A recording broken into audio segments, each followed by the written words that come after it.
There is... Wow. Don't put that in there. Welcome to the 15th Floor, a Radiohead reaction podcast, where a Gen X father tries to convince his Gen Z son that Radiohead is the greatest band of all time by introducing him to Radiohead music one song at a time. He's listening to it and will react for the first time, and I'm listening to it and we'll talk about it for the zillionth time. Back at it again after spring break.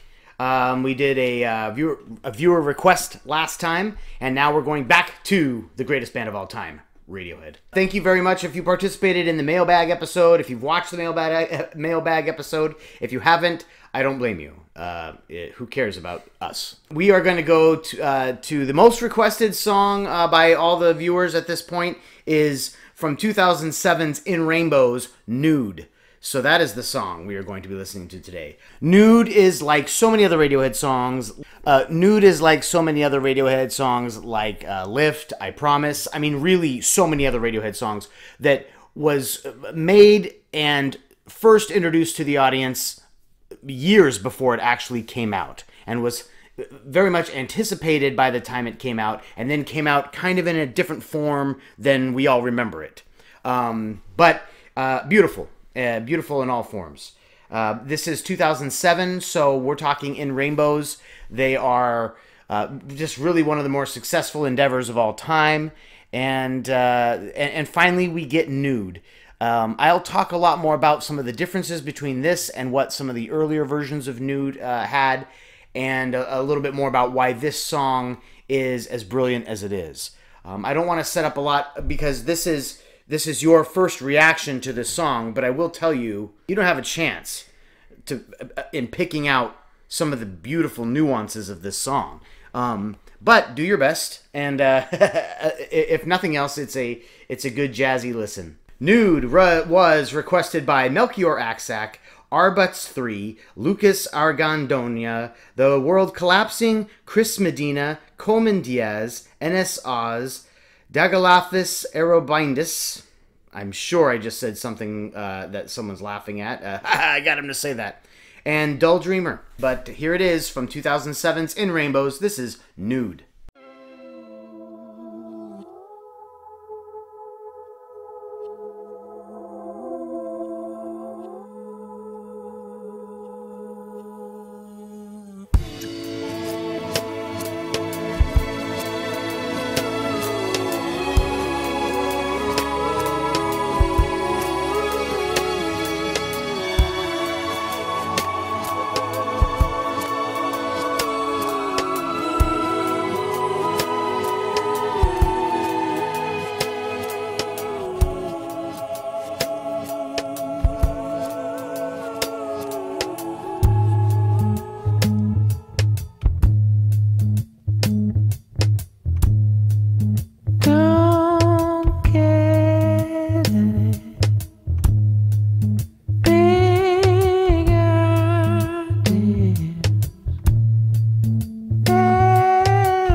Paused it exactly halfway through the song. I feel really proud about that. Clever. There is a lot of stuff going on. I hear what I think what I think it is, a record scratching almost. Are you saying you hear like a record scratch in that kind of in the beginning or through the song? Through the song. Okay. Yeah. And then at the beginning, it sounded like the Beach Boys in a way. I mean, yeah, it was a little almost fun, but knowing it's Radiohead, I'm probably being laughed at when I say fun. That's fun. Yeah, a fun intro with a little click drum. I don't know what that's actually called, but a bass and a click, and then gets into a bass, and then goes to the what you did say almost any other Radiohead song. But I did feel like there are some parts where it sounds like any other Radiohead song, and then other parts where it's like, oh, this is something different and unique. When he sings, "You paint yourself white and fill up with noise, but there would be something missing." That definitely sounds different than the lines before and after that. Yeah. I think what you think is a record scratch is actually something called dead notes. Johnny Greenwood is playing arpeggios, and when you cover the strings but don't depress them enough over the beside the fret to play the sound clearly, you're playing a dead note. And it sounds like he's almost making a mistake with that, but of course he's brilliantly doing it. I think that's what you hear as record scratching, and it just kind of sounds stuttery and scratchy. Well, the beginning sound where you felt like you heard Beach Boys, there's just so much going on there, and I'll talk a lot more about what's going on there after we listen to the entire song.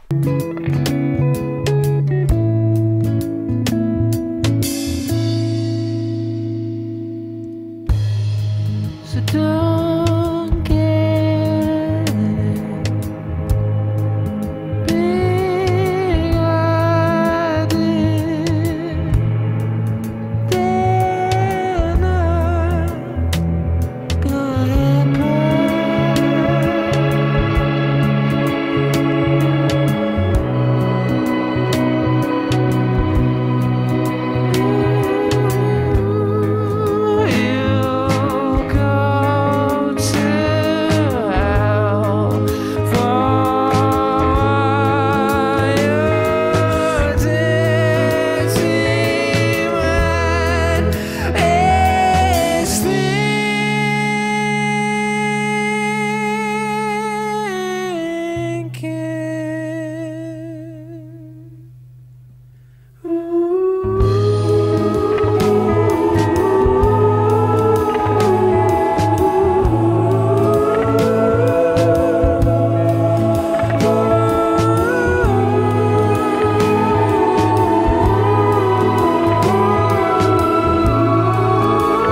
I actually probably pretty much said everything I needed to say. Because it didn't change after you said it much. Yeah, I just kind of did the same pattern on, like right here, it says, there's, I'm not going to like, you guys can kind of see it. There's 2 lines, 3 lines, 2, 3, 2, 3.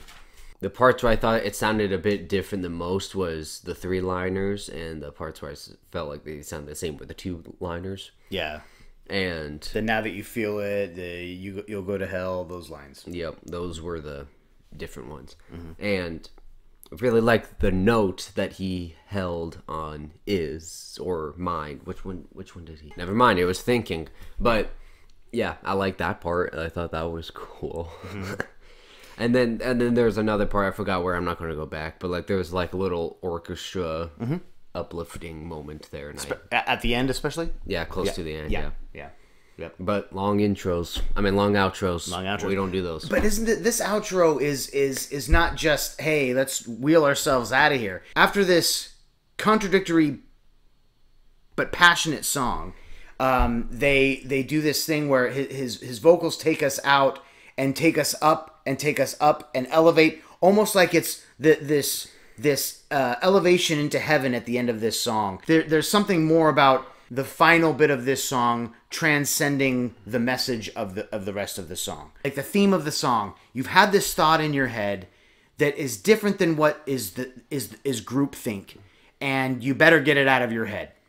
That's dirty thoughts, and they compare it to dirty thoughts, almost like nudity or something like that, like creepy thoughts. But really, it's just you're thinking outside of what you should be thinking. How dare you?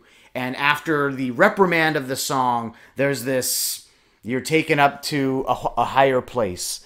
The beginning of the song, where all that, what you said kind of sounded like Beach Boy harmony or something like that, that to me represents the journey this song went on. So this song was first introduced during OK Computer in 1997. They started playing it live. It got great reactions. The fans really liked it. And like so many other Radiohead songs, they knew they had a hit, and they just felt like they couldn't line up their desire where they liked it with where they expected it to be in the same place to fire it off.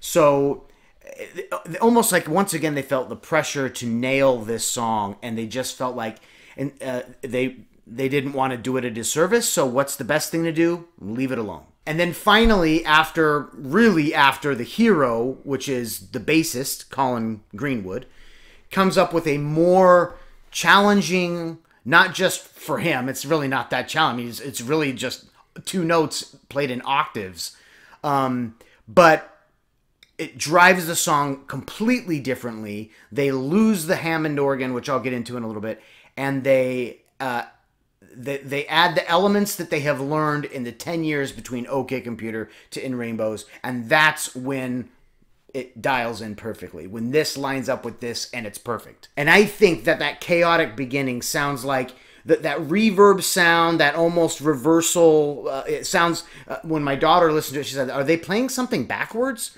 And that's what it sounds like. And to me, it is covering the span of that 10 years. The journey of that 10 years to get this song where it was supposed to be. There's melody, there's strings, the vocals from Tom at that point, and then it all brings us to this, everything drops out, and it's Colin on his bass working with Phil, and they're doing the bass and the rhythm together to make here's where we landed. And then Tom brings in his actual vocals with the lyrics, and they are Tom plus. They are Tom extreme. If you listen to the OK Computer version of this, or the older version, which is on OK Not OK, you can find it on the internet, there's a heavy use of the Hammond organ. Everything about it sounds like 1997 Radiohead. And even Tom's vocals, which he forces out more instead of scales back. Tom eventually says that he never liked this song vocally because he feels like he's singing almost girly, like feminine. But then, by the time In Rainbows comes around, that's what he embraces about the vocals. You can hear the difference between this version, where he's got a mastery of his falsetto, and he's got the soul behind the falsetto, rather than the passion behind the falsetto that he has during OK Computer time, during the OK Computer era. So you lose the Hammond organ, and I really like the Hammond organ because I'm a huge fan of the Hammond organ. But I think by that time, 1997, the Wallflowers obliterated the Hammond organ because they have it in every one of their songs, and it's so overdone. And I think Radiohead might have just felt like this song, the bass line in this, thinking of the 1997 version, the bass line in this, the Hammond organ, Tom's vocals, this just sounds like we're caught in a rut and we can't get out.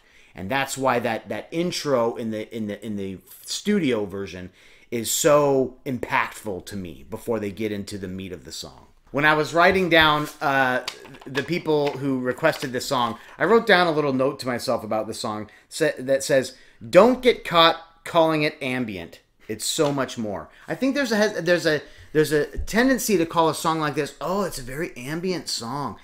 It is if you are just listening to it. If you're listening to the parts in it, if you're putting yourself in Tom's passion, which you do a lot better with the basement, live in the basement recording, then you realize there's a lot more going on here than just mood and environment. There is the culmination of what these guys have learned. And Radiohead, from OK Computer on is a all over the place journey where they're going back and recalling and introducing new stuff and trying new things, but also picking up old projects. And there is no linear timeline to what they're doing. They are crisscrossing that timeline and going back and forward. And that's why when they introduce a song that we've all waited for and it finally comes out and it's different than what we expected, or it's just a different version, it always still makes sense. And I think I've applied more message to the parts, like I talked about, the intro, the outro, Tom's voice, all of that. Those are all just subjective to me, and they're my subjective theories. But they've built the framework of this masterpiece to me in my mind that makes it one of their best songs. I feel like you said everything. Yeah, all the things you were thinking already, right? I know as people hear that, people hear me talk and they think, oh, you're influencing them too much. I think you already have an idea of what you think about the song, and now I'm just telling you why I think it contributes to the idea that Radiohead is the greatest band of all time. This is not just, let's look at all the fun things we can do, because there's some simplicity to it, but very masterful, layered simplicity. What would you give Nude? I was always thinking 7.5 because 7.5. there were some things that lifted it up, but again, for the most part, it did kind of just on a first time reaction. Yeah, it was almost like any other Radiohead song. Okay, so let's see what the kids thought of Nude. This is what he actually came up with. This guy on the right saying, "Do you feel fine?" And the other guy saying, "Yeah," which I really like. Do you feel fine? Not are you okay? Not are you all right? Do you feel fine? Yeah. Lots to think about with do you feel fine? That's an interesting question. And I just don't have time on this podcast to go into the depth of such a question. And then she has these two women here. One saying, I'm going to be a writer. And the other person saying, don't get your hopes up. When the intro came on, what are they doing in reverse? What are they playing backwards? And I said, just draw what you feel. And she got this idea of, I'm going to be a writer. Don't get your hopes up. Don't get any big ideas. They're not going to happen. I think that's what she's clinging on to. I'm going to be a writer. That's a big idea. Don't get your hopes up. I think I want to go back to Pablo Honey. It's tough to do that because a song like Nude, I'm sure, is going to get more views. Every time we go to Pablo Honey, we don't get a lot of views. The last several of our videos haven't gotten a lot of views. Plus, we've had these big breaks in between them. But it's been a long time since we've done Pablo Honey, and we still have a lot to do from that album. So let me know what you wanted, what I should do from there, and maybe consider some B-sides that you haven't heard yet. If there's a B-side that you think, oh, you've got to get to this one next, consider some B-side ideas. Love this song. Love this album. I love this band. And I know they love me back. Thank you for watching again. Thank you for your likes. Please like this video. Please subscribe if you haven't already subscribed. Please watch our other videos if you haven't already watched them and like them as well. Leave a comment and I'd be happy to respond to you within 24 hours, which is usually when I respond. And if there's any insights to this song that you want to add. Thank you so much. You're all great. Continue to love one another. Keep listening to music together. You're now leaving the 15th floor.